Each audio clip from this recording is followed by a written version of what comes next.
Alcanzando el conocimiento, una herramienta vital.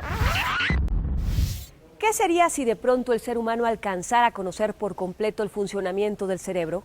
La hasta ahora inalcanzable inteligencia artificial sería toda una realidad y la humanidad no sería lo que hasta ahora es. Seríamos otros.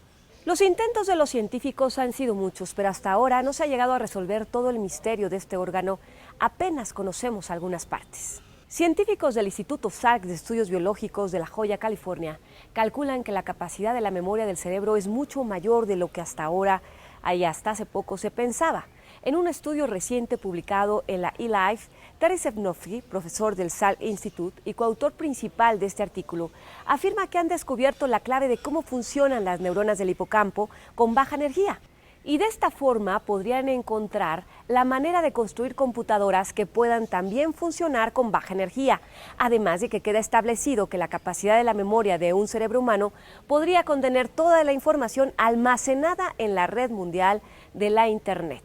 El problema es que hasta ahora ocupamos solo una pequeña parte del cerebro, poco más del 10% entre neuronas y células gliales. Durante el siglo pasado y la mitad de este, la ciencia ha descubierto solo una pequeña parte del funcionamiento del sistema nervioso central. Y la pregunta es, ¿por qué siendo tan poderosa esta red es al mismo tiempo tan desconocida?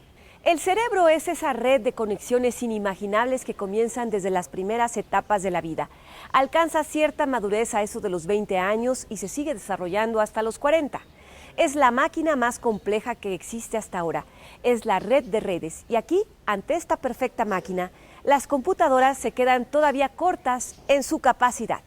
Para el doctor Arturo Ortega, experto en neurociencias del Departamento de Toxicología del Centro de Investigaciones y Estudios Avanzados, el CIMBESTAB, el cerebro tiene conexiones veloces e innumerables.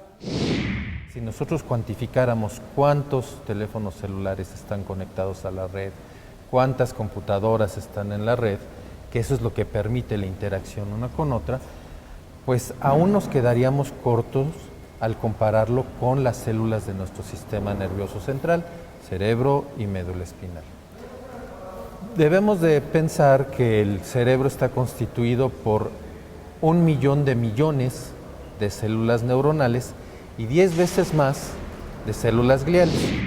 Esta gigantesca red, que solo equivale al 2% de nuestra masa corporal, es la máquina que domina nuestros pensamientos, el apetito, las emociones, nuestros aires de grandeza y nuestras depresiones. Domina la ansiedad, la calma, el hambre, la saciedad, el poder de los políticos y la caridad asistencial. A través de la sinapsis, las conexiones de las neuronas, el cerebro se está comunicando todo el tiempo, pero a diferencia de las computadoras que reciben órdenes, el cerebro se encarga de comunicar a todo nuestro cuerpo lo que hay que hacer en milésimas de segundo con una gran precisión y de forma autónoma. Uno pudiera pensar que cuando uno está descansando, que cuando uno está dormido, que cuando una persona está en coma, que esa comunicación se acaba. Esa comunicación no se acaba hasta que se acaba la vida. La red maestra está dividida en diversas regiones que si una función se daña, no se daña todo lo demás. Es lo que sucede con las enfermedades neurodegenerativas. Esto lo podríamos entender y quedaría muy claro si nos imaginamos los foquitos de la serie del árbol de Navidad. Los árboles los decoramos con estos foquitos y en algún momento estos foquitos se funden. Cambiamos un foquito por otro y los demás siguen funcionando y no pasa nada. Las sinapsis son parte de ese gran misterio en la operación del cerebro porque aunque su disfunción puede ser el comienzo de diferentes padecimientos neurológicos, las conexiones del cerebro pueden ser muy semejantes unas de otras y la capacidad de memoria puede ser igual de grande en unas que en otras. Sin embargo, en estas conexiones semejantes pueden existir momentos de nuestra vida que aún desconocemos, como los recuerdos o mucho de lo que pensamos. Si lográramos saber cómo se conectan nuestras neuronas, podríamos adelantar mucho no solo del conocimiento del cerebro, sino en el desarrollo de la inteligencia artificial, y la humanidad sería otra. Los poderes de la mente transformarían mucho de lo que hacemos, para bien o para mal. Para mencionar un ejemplo de qué es lo que pasa cuando una parte de nuestro cerebro deja de funcionar, podemos referirnos a la sustancia negra, fuente importante de neuronas de dopamina, encargadas de controlar parte de los movimientos del cuerpo. Cuando esta sustancia negra sufre una lesión, las personas comienzan a desarrollar enfermedades neurodegenerativas como el Parkinson, una de las principales demencias prevalecientes en la sociedad, que quizá solo si se llegara a conocer la totalidad de la plasticidad del cerebro, podría entonces encontrarse la cura. Al respecto, el doctor Isidro Ferrer, catedrático de la Universidad de Barcelona y director del Instituto de Neuropatología del Hospital Universitario de Bellvitge, en Barcelona, España, señala que la enfermedad de Parkinson de tipo motora con trastornos de la marcha se descubrió hace 200 años desde un punto de vista clínico, pero fue hasta hace 100 años que se descubrió que hay un núcleo en el cerebro que tenía unas alteraciones y tuvieron que pasar otros 50 años hasta que se descubrió que había una sustancia, un neurotransmisor llamada sustancia oscura, que es fundamental para regular lo que son los movimientos. Es decir, han pasado 200 y pico de años para empezar a entender ahora, en época muy reciente, qué es lo que es en realidad la enfermedad de Parkinson, ¿no? La enfermedad de Parkinson se ha entendido durante muchos años como una enfermedad principalmente motora, en la que falla este neurotransmisor en este determinado núcleo, que es la sustancia negra, y que da unos trastornos de movimiento que llamamos parkinsonismo y que se caracterizan por trastorno de la marcha, por una rigidez de los movimientos, una cara, una facies pues muy poco expresiva, una tendencia a caer hacia adelante. Existe una serie de rasgos motores, pero lo que es importante es que también se ha descubierto que antes de que aparezcan estos síntomas motores hay otros, como trastornos del sueño, movimientos durante el sueño, trastornos de la olfacción, es decir, del olfato, trastornos de movimientos del sistema digestivo. Es decir, toda una serie de síntomas que anteriormente no se relacionaban con la enfermedad de Parkinson y sabemos hoy que sí, que forman un espectro de la enfermedad. Todo esto puede preceder en 5, 10 años a la aparición de lo que conocemos hoy como enfermedad, o que lo hemos conocido siempre como enfermedad de Parkinson. Y esto tiene su importancia. ¿Por qué? Pues porque las enfermedades neurodegenerativas, el Parkinson o el Alzheimer o muchas otras, no es un todo o nada. No es estoy sano y de pronto me pongo enfermo. Son enfermedades en las que el cerebro se va deteriorando poco a poco y al mismo tiempo se va acostumbrando el cerebro a ir compensando estos defectos. Se empiezan a afectar unas estructuras, esto va progresando hacia otras y de manera que llega un momento en que el sistema se colapsa en cierta manera. Entonces es cuando aparecen los síntomas clínicos. Por ejemplo, cuando hablamos de que hay síntomas motores en la enfermedad de Parkinson y que esto se debe a que hay alteraciones en la sustancia negra, que es este núcleo, pues sabemos que se necesita que mueran el 50% aproximadamente de neuronas en este núcleo para que aparezca la sintomatología clínica. ¿Y qué pasa por nuestra mente a cada segundo? ¿Cómo aprendemos? ¿Cómo desde pequeños vamos descifrando el mundo y tenemos conciencia de este?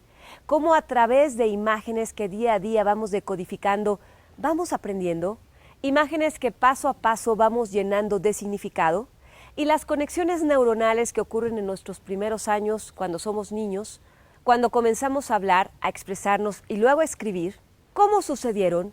Parte de los misterios del cerebro. Cuando nosotros somos capaces de adquirir una información y de hacerla consciente, esto requiere un cambio en esa red. No tanto que yo tenga unas neuronas en las cuales se almacena el conocimiento acerca del día que no voy a circular. Eso no existe. Lo que existe es que dentro de un mismo circuito neuronal, ese funciona a diferente eficiencia. Entendamos por eficiencia el que un estímulo provoque una respuesta muy grande o que no la provoque. A diferencia de las computadoras, en el cerebro estas conexiones que comienzan a temprana edad, las de los axones van asegurando el aprendizaje gradualmente, pero para ello hace falta que el cuerpo humano reciba una alta carga energética y la transforme en azúcar. Ingerimos alimento, el hígado lo transforma, lo metaboliza en sangre que lleva azúcar y viaja hasta el cerebro. Al llegar ahí se producen impulsos eléctricos y reacciones químicas que hacen que podamos estar despiertos, movernos, tener inteligencia para adquirir conocimientos. En este proceso, es parte fundamental el trifosfato de adenosina, mejor conocido como ATP, un nucleótido fundamental en la obtención de energía celular y fuente de energía principal para la mayoría de las funciones celulares.